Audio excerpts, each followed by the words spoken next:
What is going on, beautiful people? I am Lee Hammock, the diagnosed self-aware narcissist known as mental illness, and welcome to another episode of A Narcissist Explains.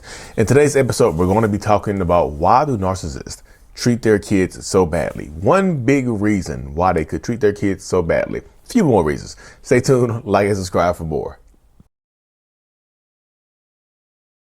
So I believe that some narcissists and toxic people treat their kids badly because those kids remind them of their own damaged inner child. And of course, if you're new, I'm a narcissist. Actually, I have narcissistic personality disorder. So in therapy, I've learned that my narcissistic side, the personality disorder part of me, was created to guard against my weak inner child, to protect the defenseless, weak inner child from harm and damage and things like that, which is why I view narcissistic personality disorder as a defense mechanism to guard against shame and fear and all the other stuff. So when a narcissist has children and those children remind that narcissist of their own damaged inner child, they tend to attack those children. Maybe not physically, but emotionally and things like that. Sometimes those kids look just like you when you were younger and things like that. And it reminds you of little you who needed protecting, who couldn't defend themselves, who you looked down upon and things like that. Like a narcissist child could actually make them think about themselves when they were little. And they actually treat those children badly because of that. It is a weird mindset.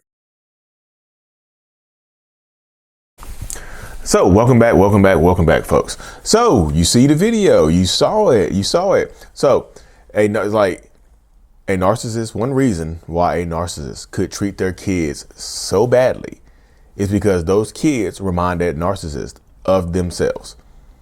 That's one reason. Like, why do they treat their kids so badly? One reason is because that narcissist kid could remind them of themselves. And I've talked to a few people I think might be narcissists, a few people that I know are toxic parents. I know this, you know what I mean? Just because the way the relationship has evolved with their kids and whatnot, and just speaking to the kids, speaking to them, speaking to everybody, speaking to people involved. And one reason is because those kids remind that narcissist of themselves. And so when you remind that narcissist of themselves and like their inner child, a lot of narcissists hate their inner child.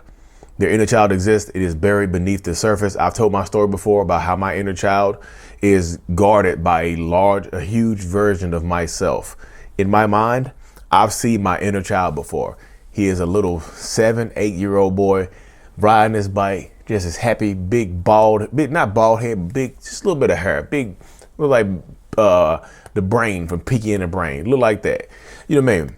Big little head, whatever, just smile like cheese and smile like this. Look like my kids, you know. And in my mind, I can see that person, that little boy is scared. The little boy is damaged. The little boy in my mind is weak and whatnot. So the narcissistic part of me was created to protect that little person, that little version of me, because I felt like that version was weak. You see what I'm saying?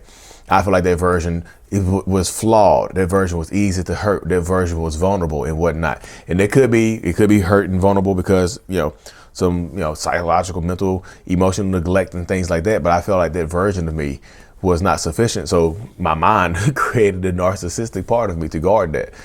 And like I said, like a lot of narcissistic people, you look down on your inner child for some reason. It's weird how we do that, So if your own child kind of looks like you, acts like you, behaves like you, and triggers the memories of your own damaged inner child, it could cause some issues.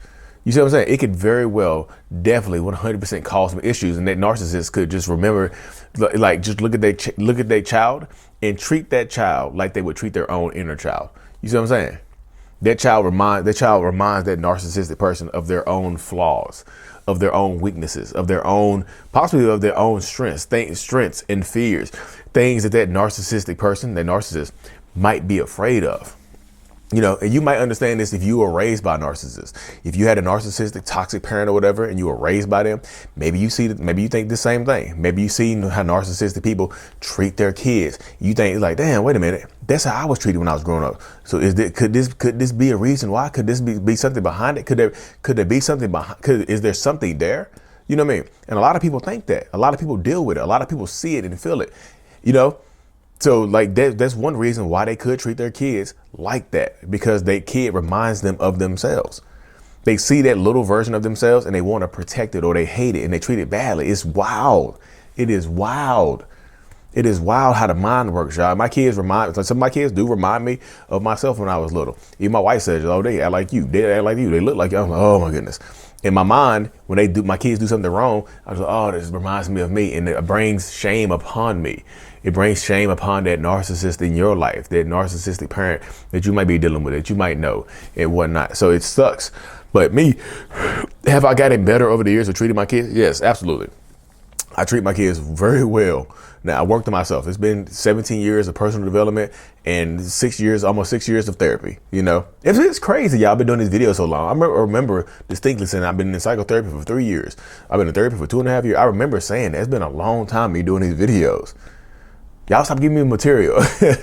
But yeah, that's one of the main reasons that I think, you know, there's no psychological, you know, this is my own personal perspective on it as a diagnosed narcissist. And how my mind works, I was like, why do people treat these kids so badly?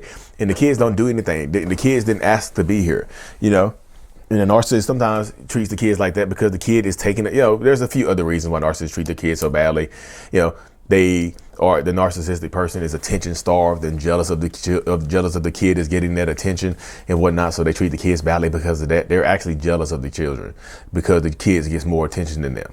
You know, that's why just people just like, well, when you think a baby, well, Lee, do you think having a baby will fix everything? No, hell to the no. Having a baby will not fix anything with a narcissist. It won't fix your relationship. It'll probably make your relationship worse because that narcissist might be jealous of the kid because it reminds him of the inner child, and also the child is getting more attention than them, and the child might be smarter than them. Like the child might be more well versed than them, might be more athletic than them. I'm just telling you, there's so many different moving pieces to why that narcissist could not like those children. You know, it's just wild how it works, y'all. No, they say if that child and the kids don't have to do anything wrong. The kids most kids just want to be validated by their parent. By the parent it is in their life or not in their life. You know what I mean? They just want to be validated. They want to feel like they matter and whatnot, and so on and so forth. So it gets to that point, y'all. You got to decide, like, what do you really want? What are you really looking for? What are you seeking here? You know? What are you seeking? What do you want? What are you asking? I just feel like a lot of people get into these situations and you have to figure it out for yourself. You know what I mean? You know, well, Lee, how do we get them to treat the kids better? Y'all, you don't. You have to be the one. The load of the emotional labor typically falls on the non-narcissistic parent. Y'all, I know it's not fair. Well, damn, Lee, that sucks. It's not fair. That sucks. I understand it. I get it. You know what I mean? I get it. That narcissistic parent could hate those kids or not like the kids because they feel like the kids takes attention from them. The kids the kids need attention from the narcissist, so the narcissist can't focus on their goals or their dreams or whatever. So they blame the kid for taking up their time. I'm just telling you, y'all, there's a plethora of different reasons why. You know what I mean? Plethora. But anyways, y'all, I'm gonna keep this episode short and sweet and to the point, y'all. I'm headed to Sydney, Australia tomorrow. I board my flight tomorrow. So if you're in the Sydney, Australia area, shoot me an email, dearmentalhealness@gmail.com. If y'all want to come see me at the opera, I'll be at the Opera Bar in Circular Quay at around 4 p.m. on Monday the 14th, because you know it's a long flight from here. 4 p.m. Monday the 14th, I'll be at the Circular Quay. Thank y'all for so much. I appreciate y'all so much. Look, check the journal out. The self-love journal is available on Amazon. Check it out. I Love Me, a Self-Love Journal by Lee Hammock. It's on Amazon. Thank y'all so much for tuning in. I truly appreciate every single one of y'all. Like and subscribe for more. And as always, mental illness is out. Peace.